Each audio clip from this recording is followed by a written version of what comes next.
The bustling main street of Los Alamos, New Mexico Territory, fell silent as Hope Garrison stepped off the stagecoach in the summer of 1885.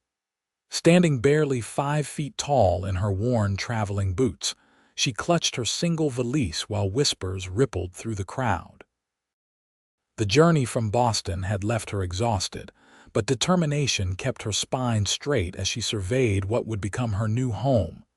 "That's her, the new school teacher," a voice carried too loudly across the street. "Why, she's no bigger than a child herself." "What good is a woman that size out here?" Hope tightened her grip on her valise, pretending not to hear. At 22 years old, she'd spent a lifetime enduring such comments. The telegram from Los Alamos had promised a fresh start, a place where her teaching credentials would matter more than her stature. Now, facing the skeptical stares of townsfolk, doubt crept in. Sheriff Patterson, a graying man with kind eyes, approached her. "Miss Garrison, welcome to Los Alamos. Hope your journey wasn't too taxing." "Thank you, Sheriff. The journey was long but manageable." She offered a polite smile, ignoring the continuing murmurs. "Town's been without a proper teacher since Miss Wilkins left last spring. School's just down the way. I can show you to your lodgings at Mrs. Henderson's boarding house." As they walked, Hope felt eyes following her. Los Alamos was larger than she'd expected, with a main street lined with establishments typical of growing western towns: a general store, 2 saloons, a small bank, and various other businesses. The mountains rising in the distance provided a stunning backdrop that momentarily stole her breath. "Don't mind the talk," the sheriff said quietly. "Folks out here just ain't used to new faces." "I'm accustomed to skepticism, Sheriff." Hope kept her voice even. "My qualifications speak for themselves." They passed a group of men loading supplies outside the general store. One tall figure straightened, pushing back his hat to reveal striking features framed by dark hair. His eyes, an unusual shade of gray-blue, met hers briefly before he returned to his work. Something about his direct gaze, devoid of the usual judgment she encountered, made her pulse quicken slightly. "That's Xavier Jackson," the sheriff supplied, noting her glance. "Owns the largest cattle operation outside town, keeps to himself mostly." Hope nodded, filing away the information. Xavier Jackson was certainly imposing, well over 6 feet tall with shoulders broadened by hard work. The contrast between them couldn't be more pronounced, and she quickly dismissed the momentary interest. She had come to Los Alamos to establish herself as an educator, not to be distracted by handsome ranchers. Mrs. Henderson's boarding house proved to be a tidy 2-story building with neat curtains and a small garden. The landlady, a widow in her 50s, welcomed Hope with genuine warmth that eased some of her tension. "Your room's upstairs, Miss Garrison. Not fancy, but clean and private. Meals are at 7, noon, and 6. Most of my boarders are respectable business folks." Mrs. Henderson led her up the narrow stairs. "I hope you'll be happy here." The room was indeed simple: a narrow bed, a dresser, a washstand, and a small desk beneath the window that overlooked the main street. After the long journey, it seemed like paradise to Hope. "It's perfect, Mrs. Henderson, thank you. Rest up, dear. I expect folks will be eager to meet the new teacher tomorrow." Alone at last, Hope sank onto the bed. Tomorrow she would see the schoolhouse and begin preparing for the term that would start in 2 weeks. She had to prove herself quickly, not just as competent, but exceptional. It was the only way to silence the whispers about her size. She unpacked her few belongings, placing her teaching credentials prominently on the dresser as a reminder of her purpose. The last item she removed was a small daguerreotype of her parents, both gone now. Her father's encouragement had pushed her to pursue education despite society's limitations on women, especially one as petite as she was. "I'll make you proud," she whispered to the image before placing it beside her bed. As twilight settled over Los Alamos, Hope stood at her window watching the town's rhythms. Across the street, she spotted Xavier Jackson emerging from the general store, mounting an impressive stallion with effortless grace. For a moment, he paused, looking toward the boarding house. Though she knew he couldn't see her in the shadows, Hope stepped back from the window, unsettled by her own interest in the rancher. Her first week in Los Alamos passed in a whirlwind of preparation. The schoolhouse was a single-room building that had clearly seen better days, but Hope attacked the cleaning and organizing with enthusiasm. Children occasionally peered through the windows, curious about the tiny woman who would soon be their teacher. It was on her 5th day, while scrubbing the schoolhouse floor, that she encountered Xavier Jackson again. The door opened, casting a shadow across the floor she'd nearly finished cleaning. "Miss Garrison." His voice was deep, with a slight roughness that suggested he didn't use it often. Hope straightened, pushing a loose strand of hair from her face. "Mr. Jackson, can I help you?" He stepped inside, removing his hat in one fluid motion. Up close, he was even more imposing. Clean-shaven with weather-tanned skin, he carried himself with the confidence of a man accustomed to hard work and responsibility. "Brought some books." He indicated a crate beside him. "Found them at the ranch. Previous owner left a small library. Thought they might be useful here." Hope approached the crate, momentarily forgetting her disheveled appearance.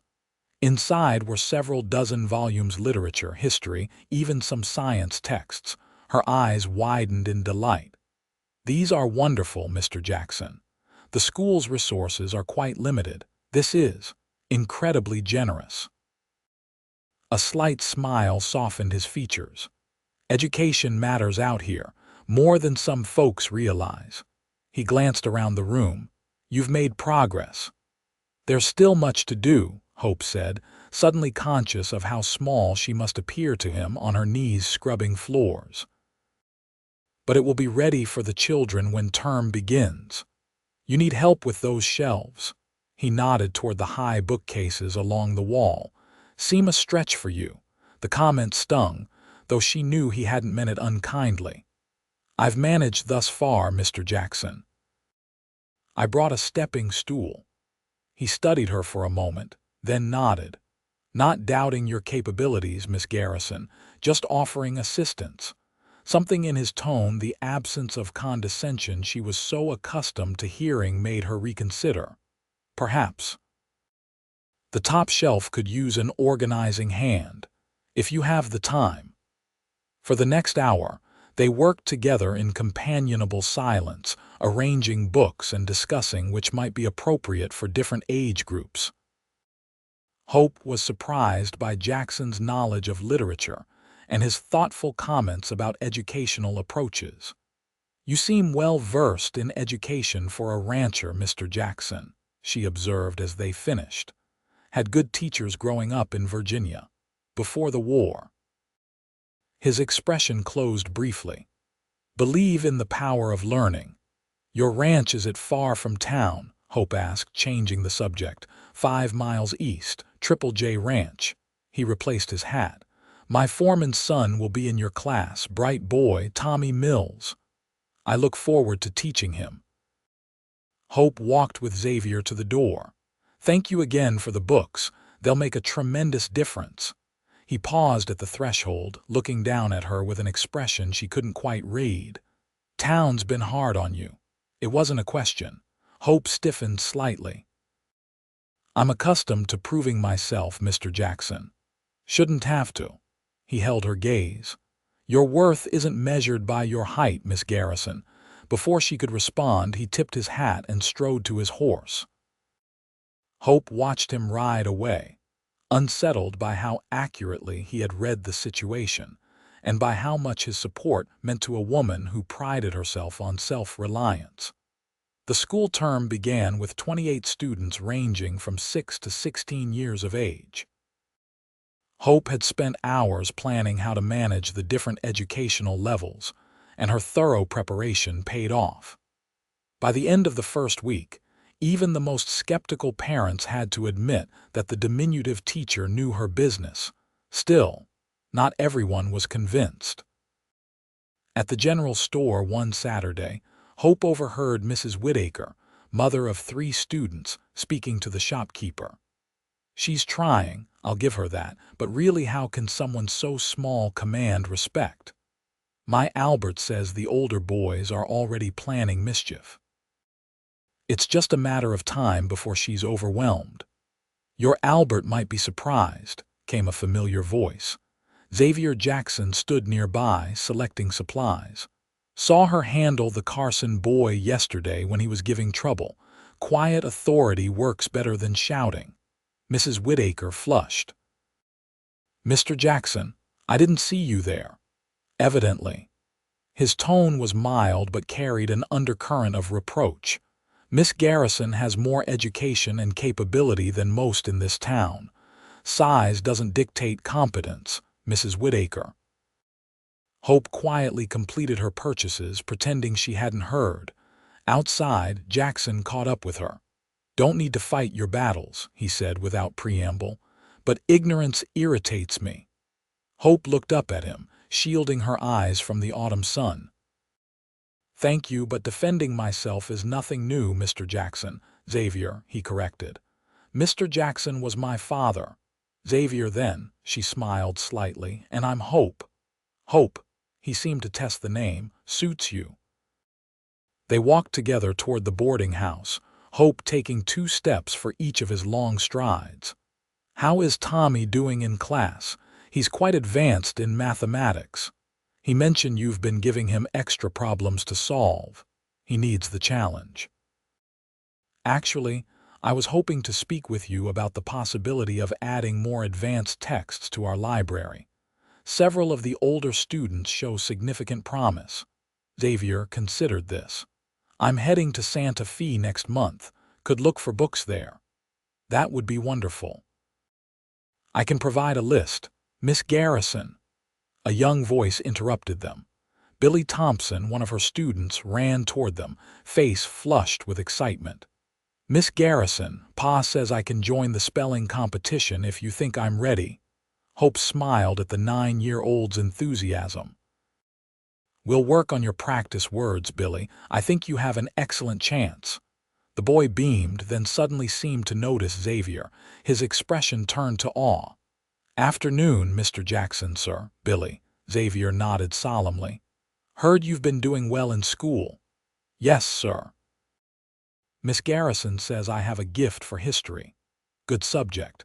Tells us where we've been so we don't make the same mistakes." Xavier's expression softened. "Better get home before your mother worries." As Billy dashed off, Hope glanced at Xavier. "You're good with children. They're honest. Say what they mean." He shrugged. "Appreciate that quality." They had reached the boarding house. Hope turned to face him, suddenly aware of how their regular conversations had become a highlight of her weeks. "Would you like to come to the spelling competition? It's Friday next. The whole town will be there." Something flickered in his eyes, pleasure perhaps. Wouldn't miss it. The spelling competition became the talk of Los Alamos. Held in the town hall, it drew nearly everyone in the community. Hope had organized the students by age groups, with small prizes donated by local businesses.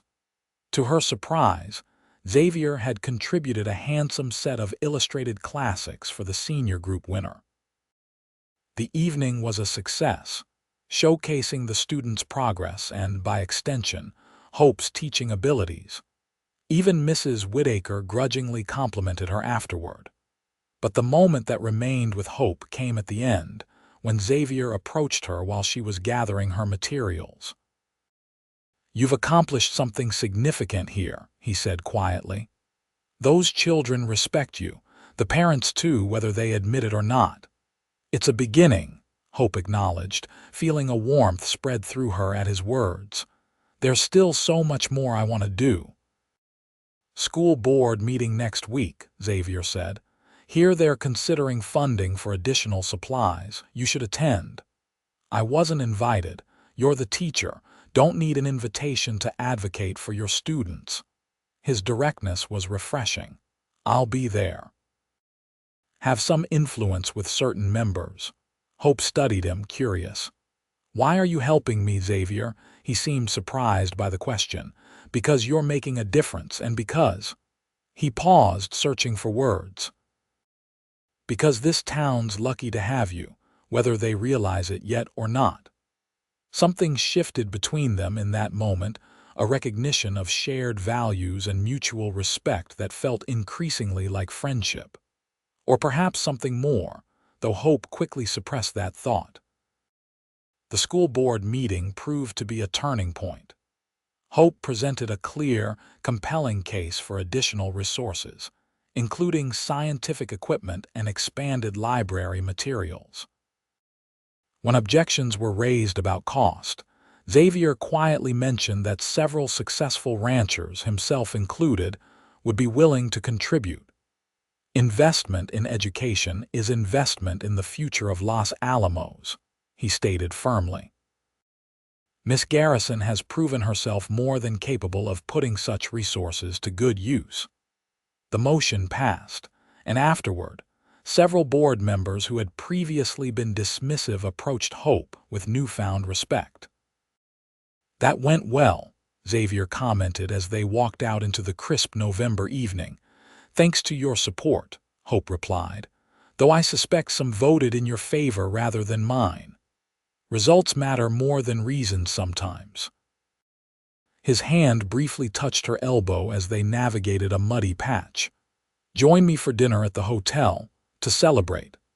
The invitation surprised her, but Hope found herself accepting. The hotel dining room was the most elegant establishment in Los Alamos, and several diners looked up with interest as Xavier escorted her to a table. Over a meal far superior to Mrs. Henderson's adequate but plain cooking, they discovered more common ground.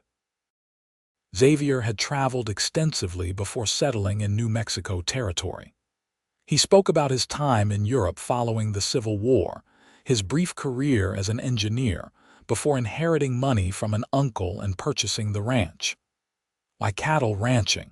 Hope asked, genuinely curious. With your education and experience, you could have pursued many paths. Xavier considered the question.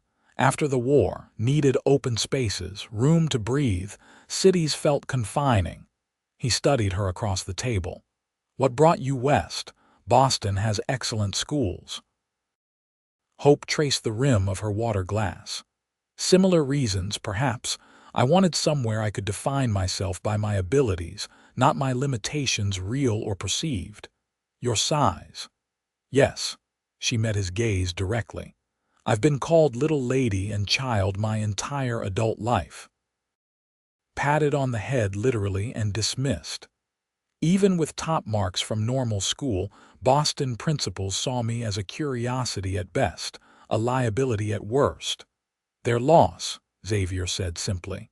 Los Alamos' gain. As winter settled over New Mexico territory, Hope's position in the community strengthened. Her students thrived, and parents who had once questioned her abilities now sought her advice. She initiated evening classes for adults wishing to improve their literacy, which proved unexpectedly popular among the town's Mexican population, and ranch hands eager to better their circumstances.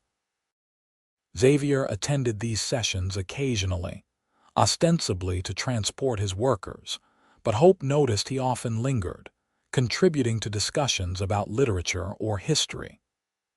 Their friendship deepened through these interactions and frequent encounters around town. Sometimes, he brought her books or scientific curiosities for her students. Other times, he simply appeared at the schoolhouse door at day's end, offering to walk her home.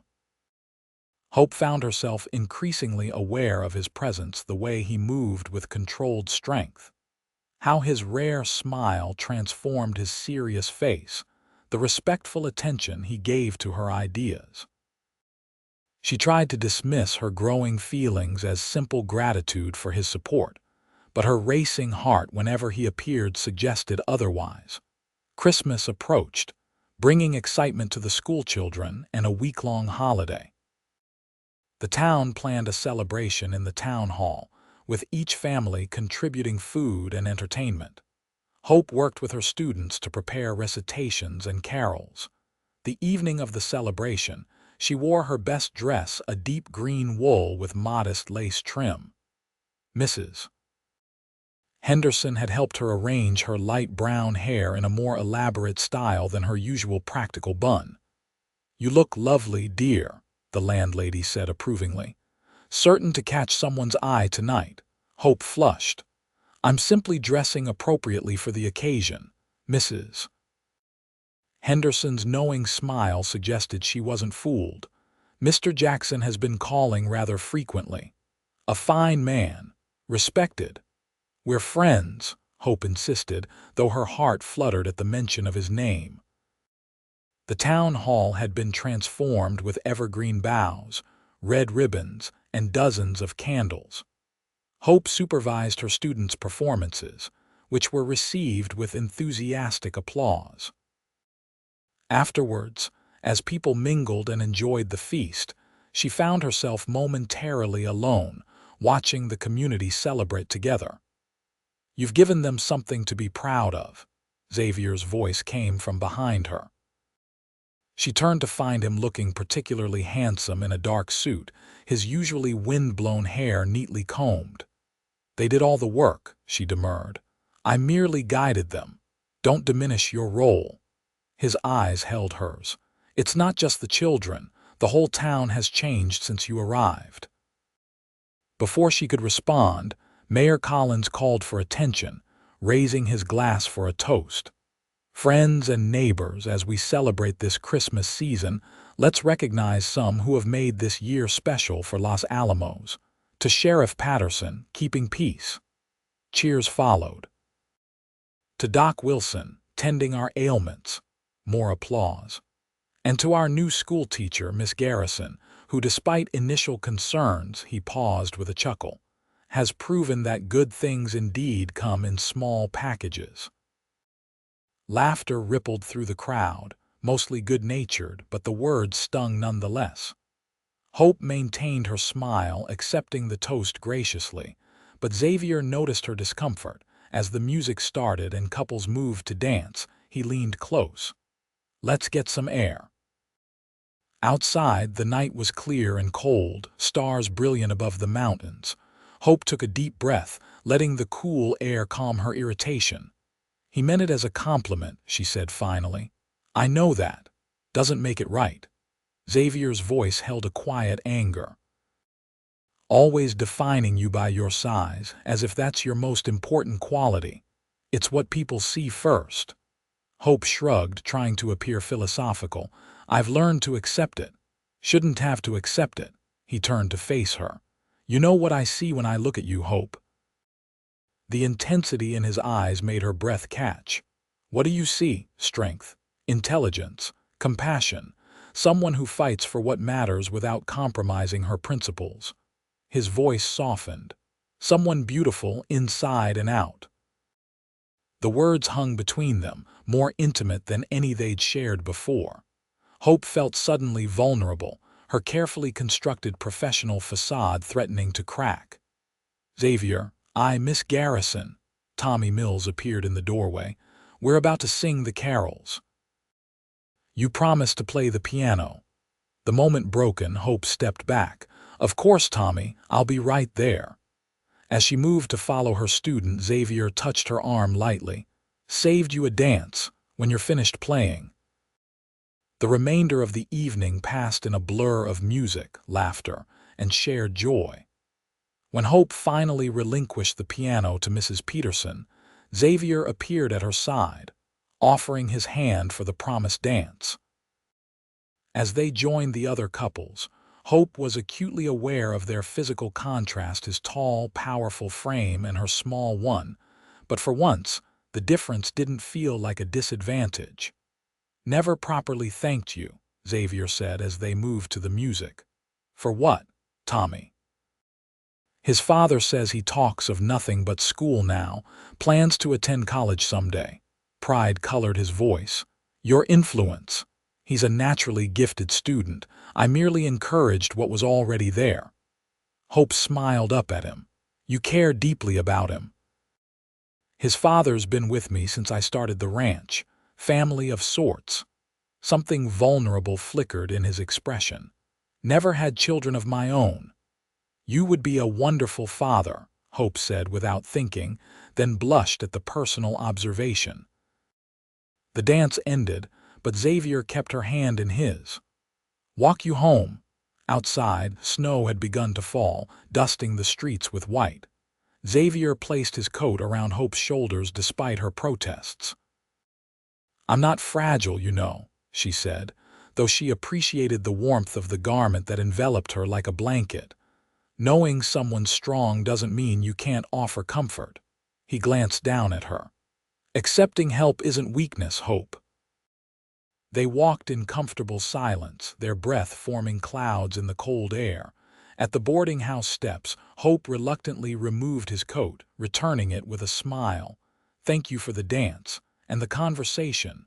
"Hope." He seemed to be wrestling with something. "Christmas Day. Would you consider joining me at the ranch? Tommy's family will be there and a few hands with nowhere else to go.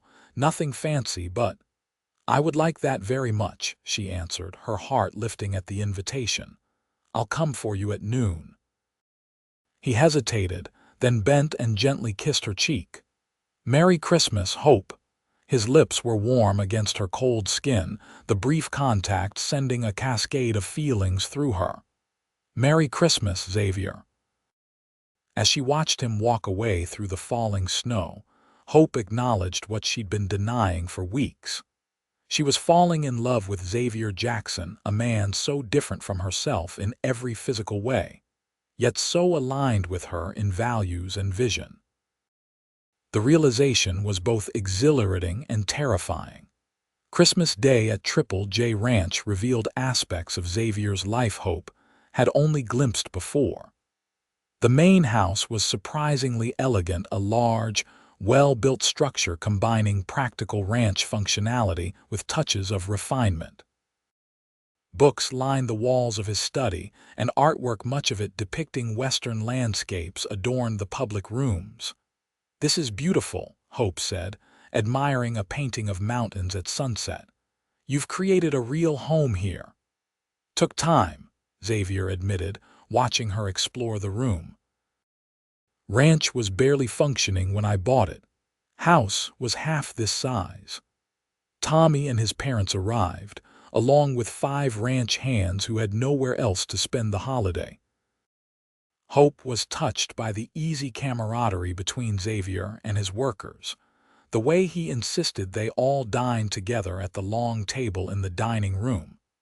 The meal was festive: a roast turkey, vegetables from the root cellar, pies that Mrs. Mills had baked. Conversation flowed easily, with much laughter and storytelling. Hope found herself drawn into the makeshift family, contributing her own tales of Boston Christmases and student antics. Later, while the others enjoyed a game of cards, Xavier led Hope to his study. From a desk drawer he withdrew a small package wrapped in silver paper. "Not much for shopping," he said, suddenly seeming uncertain. "Hope it's appropriate." Hope carefully unwrapped the gift to find a delicate silver pendant on a chain, a small open book, with tiny engraved words visible on its pages. Examining it closely, she realized the text was the opening lines of "Leaves of Grass" by Walt Whitman. "This is exquisite," she breathed, deeply moved by the thoughtful present.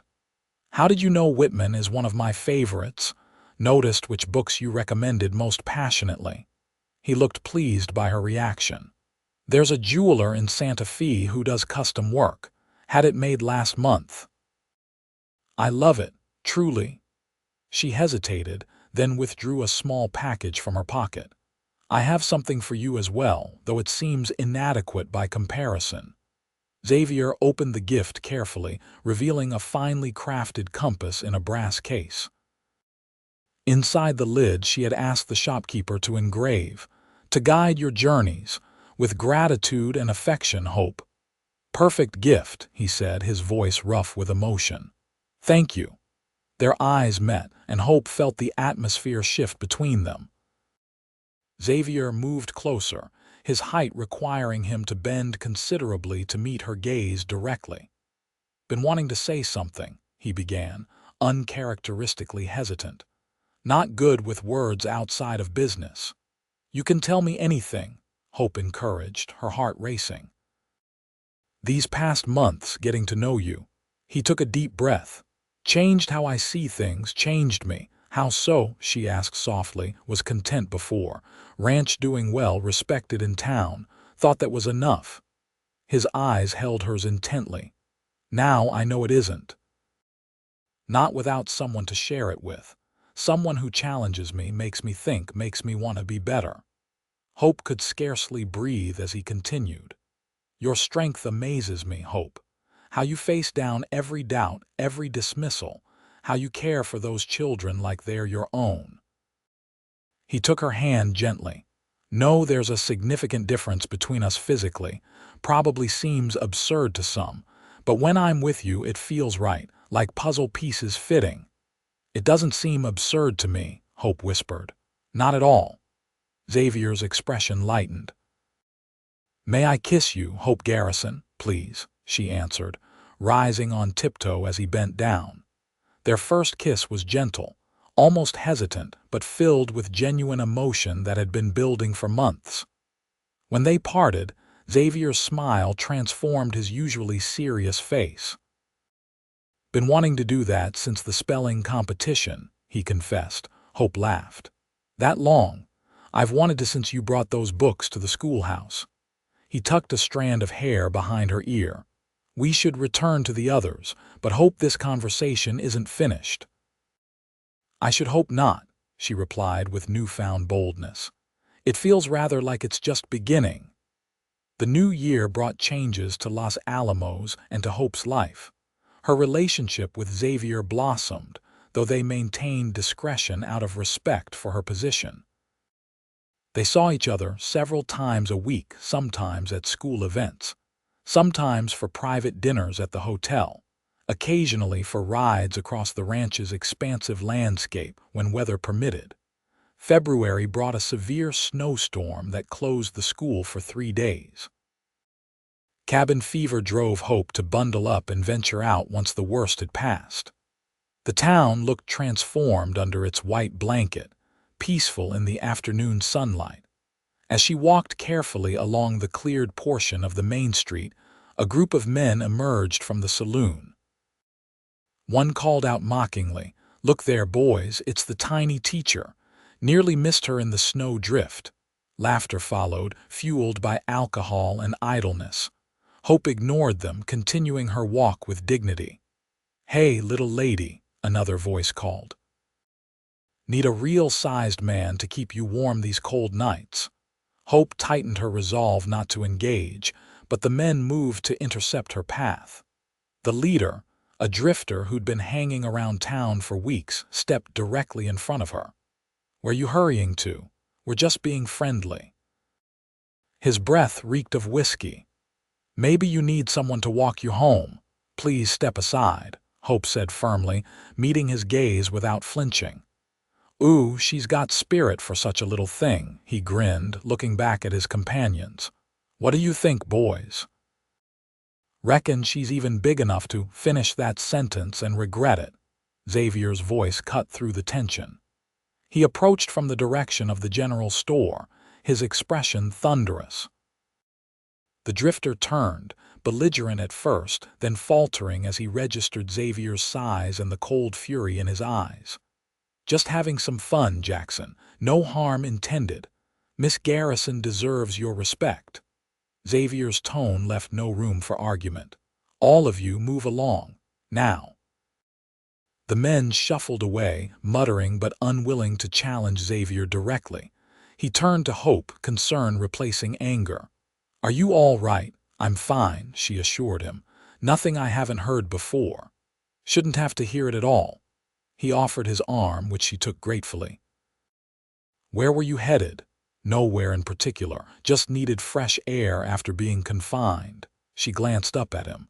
"Thank you for intervening, though I could have handled it." "No doubt." His expression softened. "But you shouldn't have to handle everything alone, that's what. People who care about each other do. Share burdens." They walked in companionable silence for a while, eventually stopping near the edge of town where the view opened to the mountains. "Beautiful," Hope murmured, gazing at the snow-covered landscape. "Hope." Xavier's voice had a new quality to it, determined yet vulnerable. "Been carrying something with me for weeks, waiting for the right moment." Her heart quickened as he turned to face her, taking both her gloved hands in his. "I love you," he said simply. "Never thought I'd say those words to anyone. Never knew I could feel this way." Joy bloomed within her. "I love you too, Xavier. No, we haven't spoken of future plans," he continued, suddenly seeming nervous. "Maybe it's too soon, but I'm certain of my feelings." From his pocket he withdrew a small box. Hope's breath caught as he opened it to reveal a ring, a delicate gold band set with a single perfect diamond. "Hope Garrison, would you do me the honor of becoming my wife?" His eyes held hers intently. "Want to build a life with you. Share everything, the ranch, my name, my heart." Emotion overwhelmed her momentarily. This man who saw her true self beyond her physical stature, who respected her independence while offering unwavering support, wanted a future with her. "Yes," she answered, voice clear despite her tears. "Yes, Xavier, I will marry you." His smile was radiant as he slipped the ring onto her finger, then lifted her into an embrace that spun them in a circle, her feet well off the ground. Their kiss, witnessed only by the mountains and sky, sealed the promise between them. News of their engagement spread quickly through Los Alamos, eliciting varied reactions. Many offered sincere congratulations, having witnessed the developing relationship between the schoolteacher and the rancher. Others expressed surprise at the match, occasionally with less than subtle references to their physical disparity. "Imagine them dancing together," Hope overheard Mrs. Whittaker commenting to another woman at church. "She'll need a ladder just to kiss him good night." Such comments still stung, but Hope found them easier to dismiss with Xavier's steadfast support and the solid weight of his ring on her finger. Their plans took shape gradually: a June wedding after the school term ended, a honeymoon journey to San Francisco, a life divided between the ranch and her continuing teaching career. "Won't expect you to give up the school," Xavier assured her as they discussed arrangements one evening at Mrs. Henderson's parlor. "Know how much it means to you." "I appreciate that," Hope replied, touched by his understanding, "though I'll want to spend time at the ranch as well, learn its operations." "Already have some ideas for your involvement," Xavier revealed. "Been thinking about breeding better stock. Your scientific knowledge could be valuable." Their shared vision extended beyond their immediate future. Both wanted children eventually.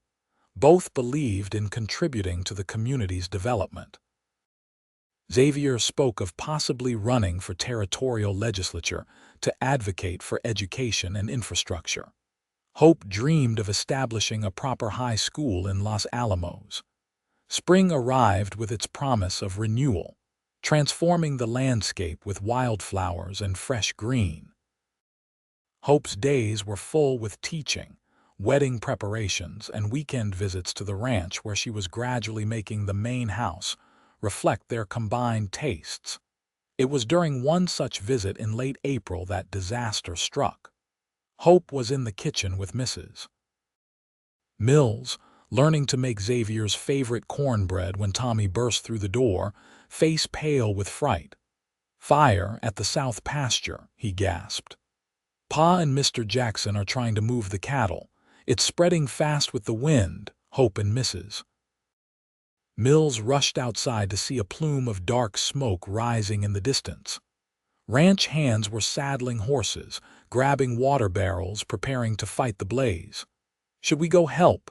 Hope asked, fear clutching at her heart. "No, madam," replied Martinez, Xavier's most experienced hand. "Too dangerous. Best stay here, have medical supplies ready. Fire's moving too fast, some might get burned." The next hours passed in agonizing suspense. Hope helped prepare bandages, boil water, gather salves for burns.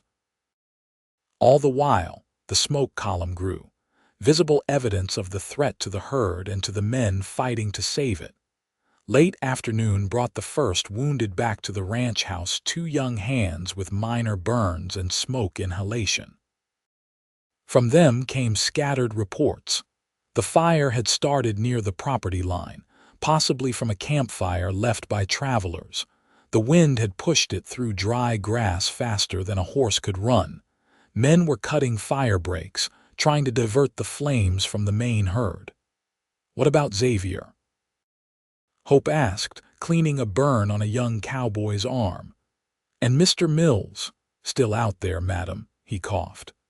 "Boss was heading to the North Ridge last I saw, trying to guide cattle through the pass to safety." As dusk approached, more men returned, exhausted and smoke blackened, but reporting the fire was finally contained.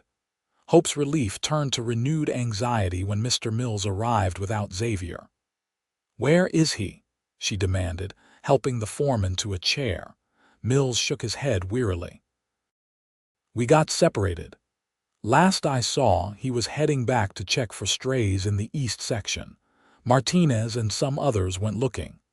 Hope paced anxiously, torn between her practical nature that urged patience and her heart that screamed for action. When Martinez returned alone an hour later, his grim expression sent ice through her veins.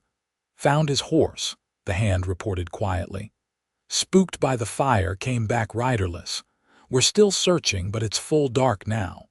"I'm going with you," Hope announced, already reaching for a lantern.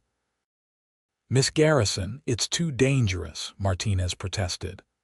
"Terrain's rough, and there are still hot spots. He's out there alone, possibly injured." Hope cut him off, her voice steady despite her fear. "I'm a small target for a spooked horse, and I know basic medical care. You need every capable person." Her determination silenced further objections. Mounted on a gentle mare familiar with the ranch's landscape, Hope joined the search party. They spread out across the eastern pasture, calling Xavier's name, scanning the darkness for any sign. Hours passed with no success. Hope's throat grew raw from calling, her eyes strained from peering into shadows.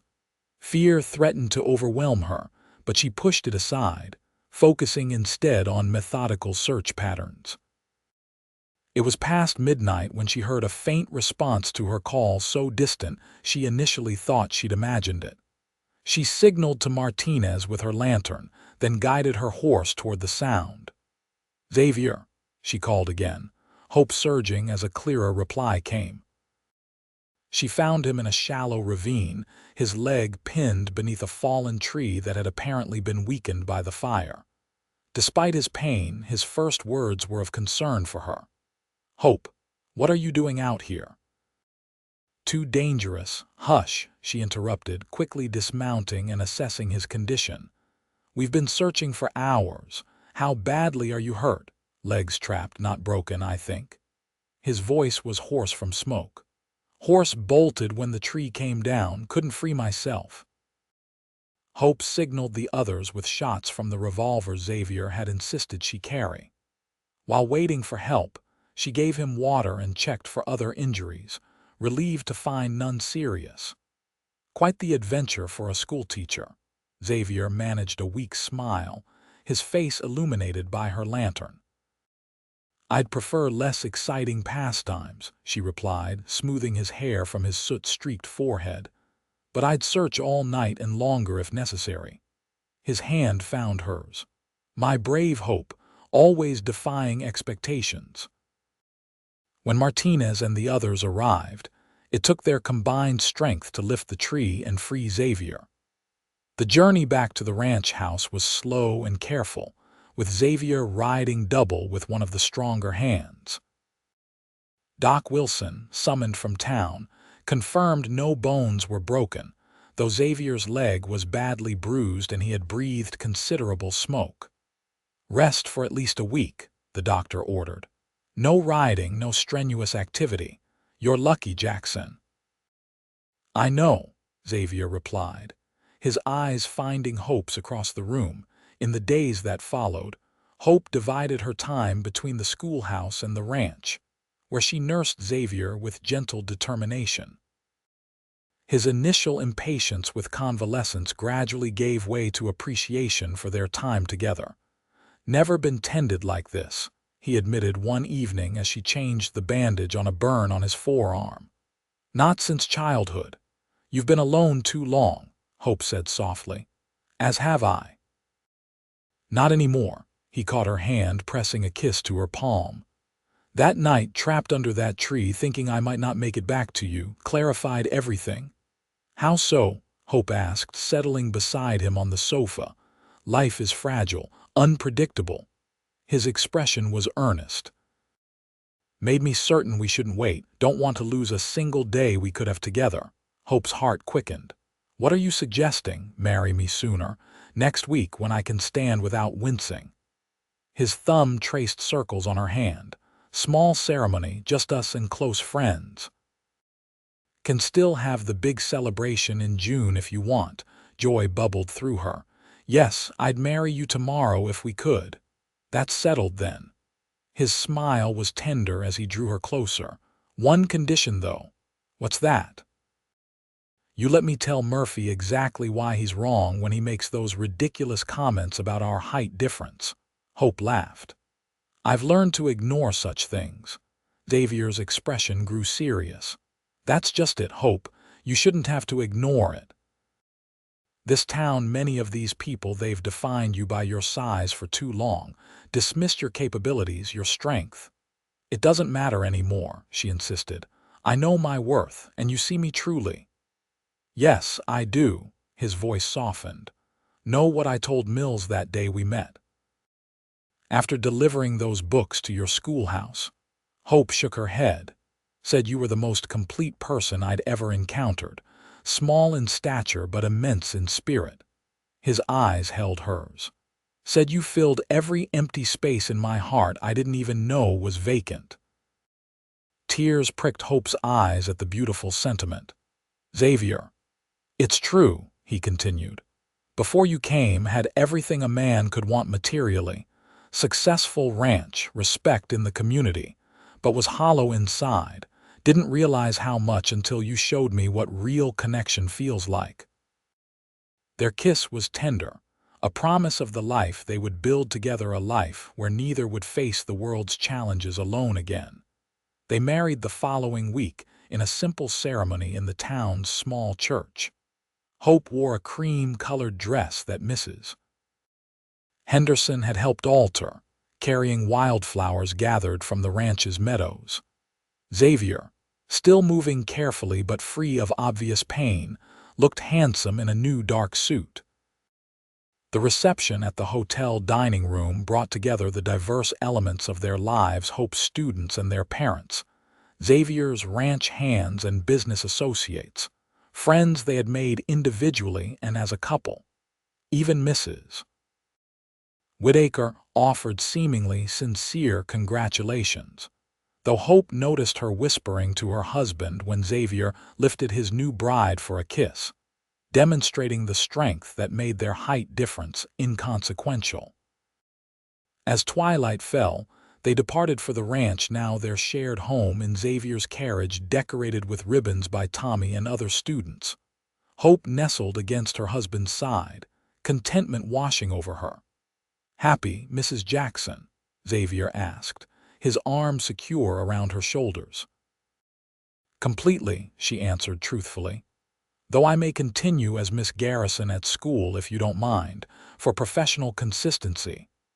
"Whatever you prefer," he agreed easily, "though I admit I like the sound of Mrs. Jackson." At the ranch house, Xavier insisted on carrying her across the threshold despite his still healing leg. Inside, the main room had been transformed with flowers and candles.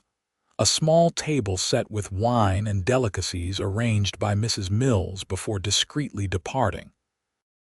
"Welcome home," Xavier said softly, setting Hope gently on her feet but keeping her within the circle of his arms. "Home," she repeated, savoring the word and all it represented. "Our home." Later, as they lay together in the master bedroom's large four-poster bed, Hope marveled at how perfectly they fit together despite their physical differences. Xavier's strength and her agility complemented each other in ways that transcended mere measurements. "I love you," she whispered against his chest, listening to the steady beat of his heart. "And I love you, Hope Jackson." His arms tightened around her, more than I have words to express. Spring blossomed into summer, and their lives found a comfortable rhythm.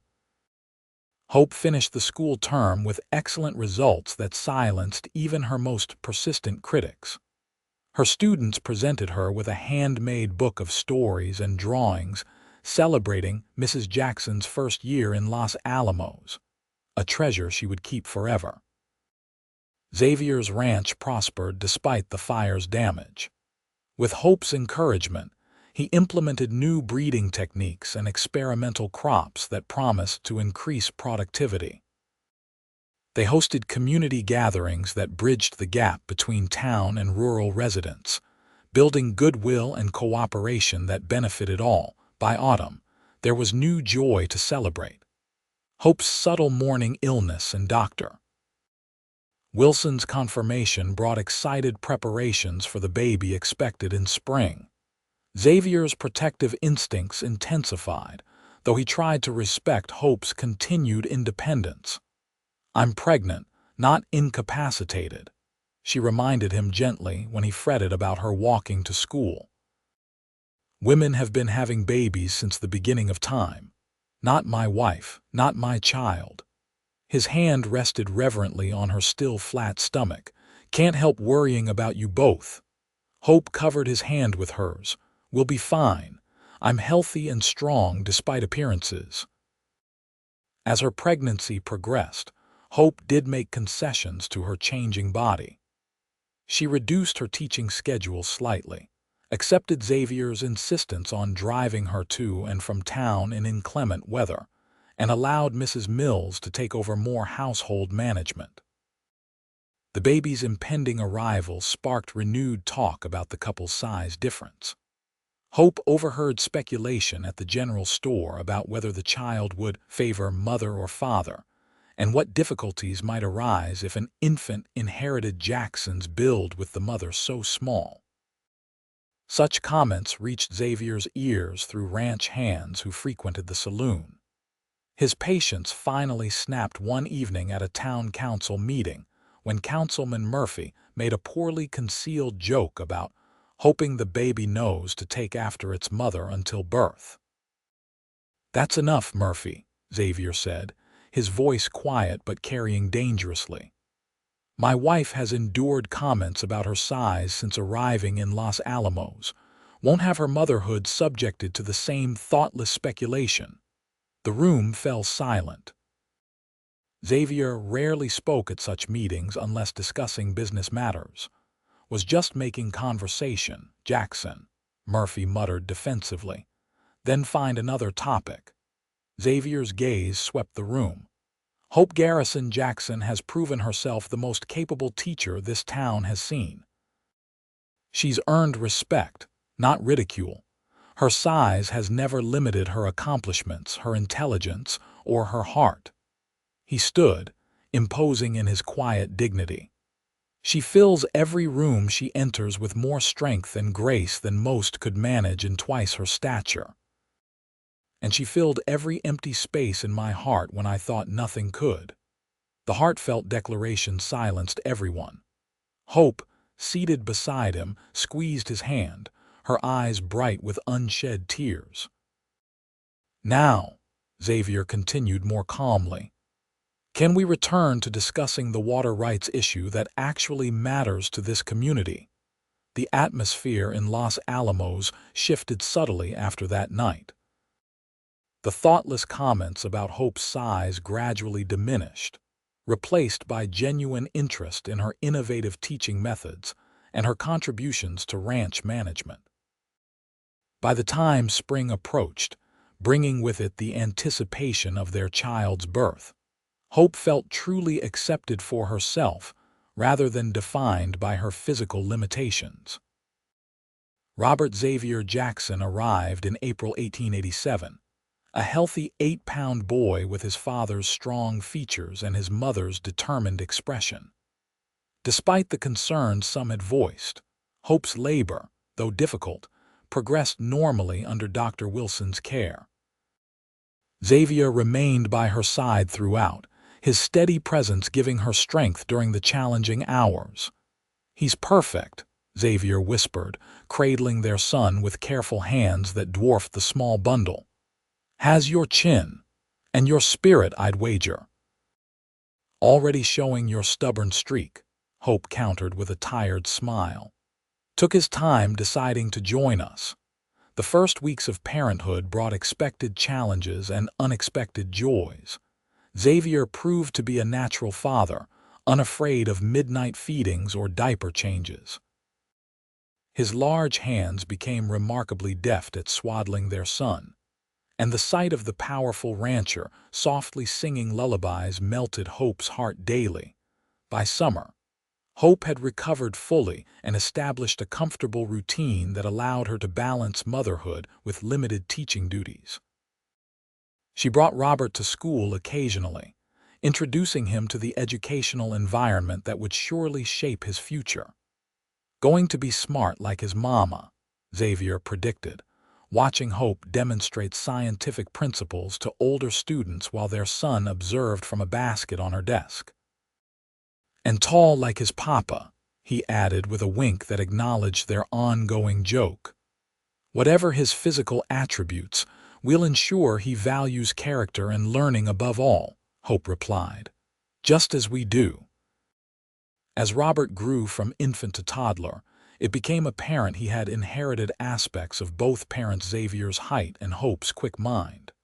By his 3rd birthday, he was already tall for his age, with an insatiable curiosity that kept both parents constantly engaged. "Mama, why is the sky blue?" he would ask, or "Papa, how do cows know when to come home?" His questions were endless, his enthusiasm boundless. "He exhausts me," Hope admitted one evening as she and Xavier sat on the ranch house porch, watching the sunset after finally getting Robert to bed. "But in the most wonderful way." "Takes after you," Xavier said, his arm around her shoulders. "Always thinking, always questioning. With your energy and determination." She leaned against him contentedly. A formidable combination. Xavier kissed the top of her head. "We did well, Mrs. Jackson." "Indeed we did, Mr. Jackson." Hope turned her face up for a proper kiss. "And I believe we have more achievements ahead of us." Her prediction proved accurate. By 1890, the Jackson family had expanded to include daughter Elizabeth, nicknamed Libby, who at birth showed signs of inheriting her mother's petite build but her father's commanding presence. "Two perfect children," Xavier marveled, watching Robert protectively hold his sister's tiny hand. "Different as can be, but both extraordinary." Hope's teaching career flourished alongside her family life. With Xavier's support, she established advanced classes for promising students and created a scholarship fund to help Los Alamos graduates attend college. Xavier, meanwhile, expanded the ranch's operations and won election to the territorial legislature, where he advocated tirelessly for education and infrastructure improvements. Their partnership, which had begun with books delivered to a dusty schoolhouse, deepened through shared dreams and weathered challenges. They faced difficulties, drought years that threatened the ranch, illnesses that swept through the family, the normal tensions of marriage and parenthood. But they faced them together, their different perspectives and complementary strengths creating solutions neither would have found alone. As Los Alamos grew from frontier settlement to established community, the Jacksons remained central to its development. The tiny teacher and the tall rancher became respected leaders whose influence extended far beyond the town's borders. Their children grew tall in stature and character, carrying forward their parents' values of education, hard work, and respect for all. On their 10th wedding anniversary, Xavier surprised Hope with a journey to Boston, where she proudly showed him her childhood haunts and introduced him to former colleagues who had once doubted her capabilities. "They can scarcely believe my stories," Hope told him as they walked along the Charles River. "The successful rancher legislator, the thriving children, our life in New Mexico. Couldn't envision you flourishing outside their narrow expectations," Xavier observed. "Their loss." "I needed to leave to find my place," Hope mused. "To find you." "And I needed you to find myself," Xavier replied, lifting her hand to his lips. "The best decision I ever made was bringing those books to your schoolhouse." "The best decision I made was accepting them," Hope countered with a smile. "And accepting that sometimes the most perfectly matched people can look completely mismatched to the outside world." As they returned to New Mexico and the life they had built together, Hope reflected on the journey that had brought her from a young woman determined to prove herself to a confident wife, mother, and educator. The town that had once called her useless for her size now pointed to her as evidence that great achievements came from character and determination, not physical stature. And Xavier, the man who had first seen beyond her size to the person within, continued to look at her with the same admiration and love that had first captured her heart. Their physical differences, once the subject of thoughtless commentary, had become merely one aspect of the rich tapestry of their shared life. "What are you thinking about?" Xavier asked as their train carried them west toward home. "You have that contemplative expression."